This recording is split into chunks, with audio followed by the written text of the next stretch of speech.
Hi everyone, my name is Moan Wei. I'm currently the Director of Operations at Ice Dragon Corrosion. I joined ICE in 2018 as the first hire.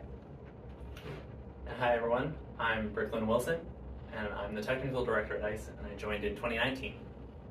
Hi everyone, my name is Noelia Diaz. I am a Senior Corrosion Site Specialist, Yes. and I joined to Ice Dragon back in March 2022.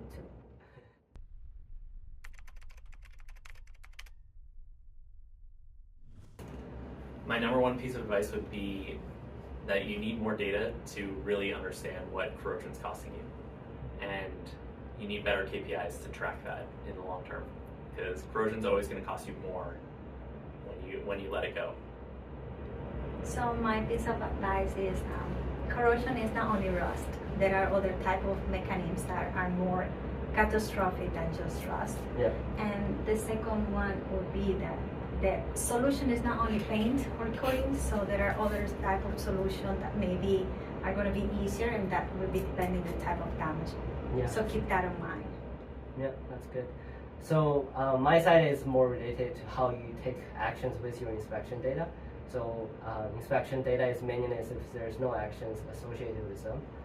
So we always want to see the remediation coming out of it. And the other thing is really don't forget about your infrastructure, because you care about your critical equipment, but infrastructure, your buildings, your facilities are as important as those.